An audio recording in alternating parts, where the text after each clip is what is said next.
Hello, my name is Sam Spiva and welcome to episode 4 of Fresh Daily, where I give you my regular updates and ideas on the ingredients, recipes, techniques, and stories that have inspired my food journey.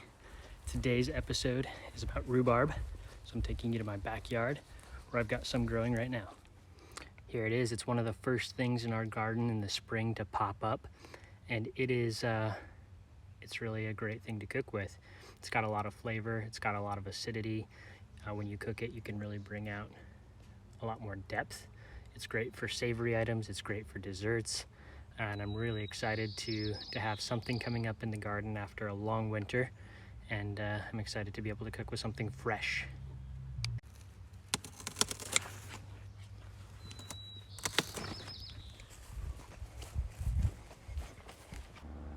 While I'm out here, one of the other things I noticed that just began to pop up is this beautiful anise hyssop.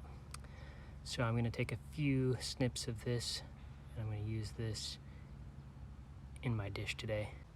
Lastly, I noticed my mint is coming up extremely well. It's already off to a great start. I'm going to grab a few fresh sprigs of mint and incorporate those into my dish for today as well. Okay, so I'm back here in the kitchen with my big stalks of rhubarb. I've got my fresh mint and anise hyssop here as well. Today I'm going to be throwing together a delicious springtime rhubarb jam that is going to be fantastic to accompany some sous vide cheesecake. I'm going to do a speculoos cookie crumble on top and this great rhubarb jam.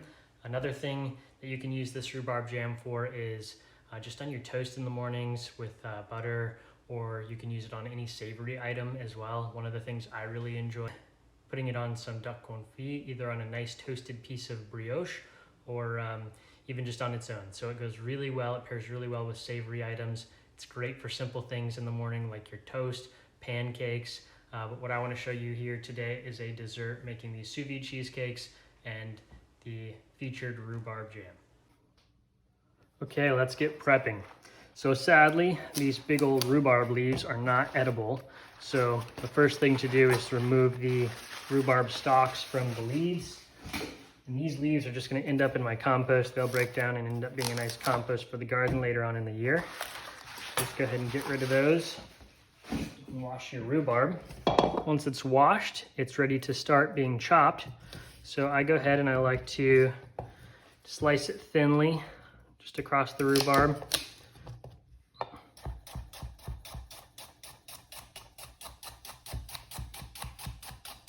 So you're getting these nice thin pieces. While we're chopping this rhubarb, let's do a little knife skills lesson. So when you're holding your knife, a lot of people like to hold it like this or like this, but the correct way to hold a knife is with your pointer finger on one end and your thumb on the other, and the rest of your fingers wrapping around the knife this way. You have a lot more control of the knife this way. So you start like that with the proper grip of the knife, and then with your other hand, while you're doing some chopping, you want to curl your fingers over so that the knife is always resting against your knuckle. You never want your fingers to be sticking out. That's where you run into injuries. So as long as your fingers are curled over like this, you can rest your knife up against your finger for the proper spacing, up against your knuckle with the side of your knife here. But you don't have to worry about chopping your finger as you come down. So make sure your fingers are curled over, and you can avoid some serious injuries that way. I've got all my rhubarb sliced here. It's ready to go. So I have the sugar and salt that I'm going to be adding. NH pectin. Got the bag here to show you. This is from Modernist Pantry.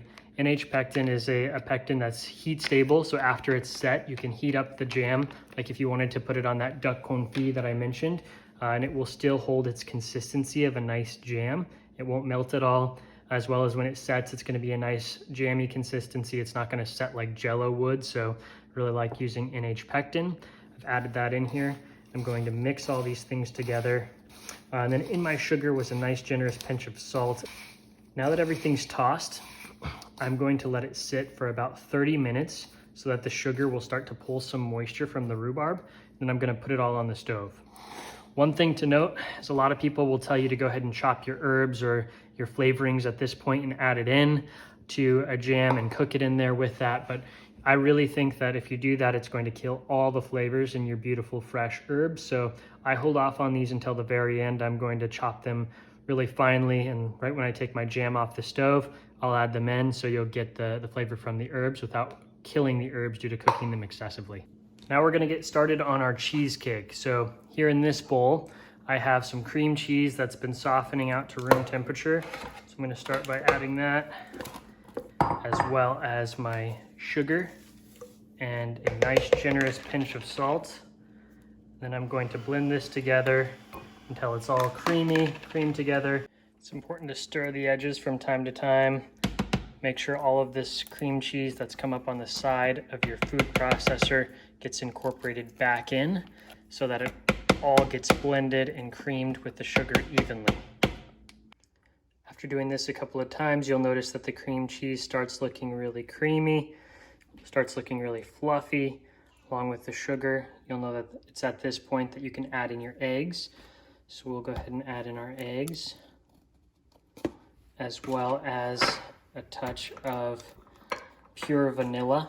I always much prefer using pure vanilla as opposed to any sort of imitation vanilla product. It makes a huge difference. Now we'll go ahead and mix it up a little bit more. Now that the eggs have been blended in thoroughly along with the vanilla, I'm going to add an ingredient that I think is going to make this very special. I've got some star anise here as well as some cloves. As you'll recall, I mentioned the anise hyssop will be going into the rhubarb jam, which has a very beautiful licorice flavor that's fresh, whereas the star anise has a licorice flavor that's a lot more dark and coming from dried spices, a little bit more pungent and intense. So I think these two ingredients are going to play off each other in a really nice and fun way in the final dish. So I've got those ingredients now ground together in my spice grinder, and they will be added here to the cheesecake. And now the final item, I have my mixture of buttermilk and half going in here. I'm gonna blend it all together one more time, and then we'll jar them up. When you're cooking your cheesecake sous vide, you can go ahead and cook them straight directly in mason jars. So I've got these nice 8-ounce mason jars that I'm going to pour my cheesecake custard into. I'm gonna save a little bit of room on top so that there's plenty of room for my rhubarb jam as well as my crumble when all is said and done. The next step is putting the lids onto your jars. So you wanna just make sure that you're not getting these too tight. It's a good thing to kind of test with your fingertips rather than cranking down on it with the side of your hand. If you can get it tight with your fingertips, that's tight enough. Any tighter and you will run the risk of breaking your jar while you're cooking these sous vides. So just be careful not to crank them down too hard. Then the pressure inside the jar will really build up and you run the risk of breaking your nice mason jar. Okay, check out our rhubarb. It's been sitting in the sugar and the pectin, as well as a touch of salt for about a half an hour now. You can see that it's starting to macerate, which means it's breaking down. The sugar and the salt are pulling moisture from the rhubarb, so it's ready to start the cooking process. Now we've got our rhubarb jam on the stove here. We are going to turn it on over medium-high heat and allow it to cook for nearly 30 minutes. Once it comes up to about 170 degrees, it will be gelled. So we'll bring it up to a simmer here, stir it around, cook down the rhubarb a little bit and get it all gelled. Then we will add our herbs, let it chill, and it'll be ready. Okay, now while we've got rhubarb jam and our cheesecakes going, we're gonna go ahead and start on our crumble. So I've got these speculoos cookies, these really delicious cookies, as well as some melted butter. I'm going to blend together in the food processor here, and I'm going to form a crumble out of them. And then I'm going to bake them in the oven until they get nice and crispy, golden brown, and the delicious, perfect topping for our cheesecakes. Okay, our rhubarb jam now has been bubbling away for about 20 minutes or a half an hour. The rhubarb is beautifully tender, flavorful, and it's ready to go. I'm happy with it. So I'm going to lay it out on this quarter-size sheet tray just so that it can cool quicker.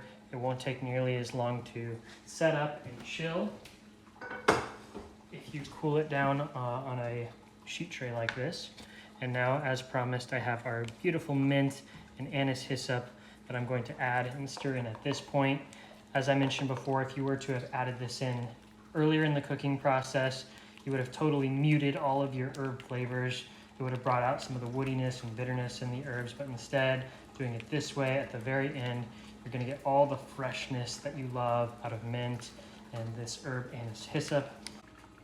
And now the water with our immersion circulator is heated up and it is ready to start cooking our cheesecakes. So I'm going to go ahead and drop our jars here in the water.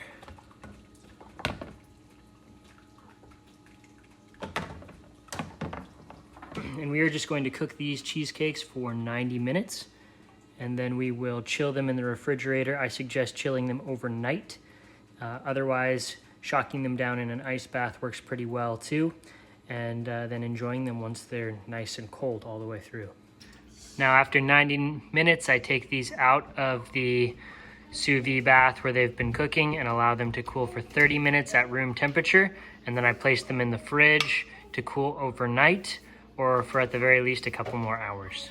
Now that our cheesecakes in the jar are cooked and cooled, we are gonna put these cheesecakes together. Start by putting this rhubarb jam right on top in the jar. I think it's nice to just serve these right in the jar. They look really nice this way. And then I'm going to go in with these speculoos cookie crumbs.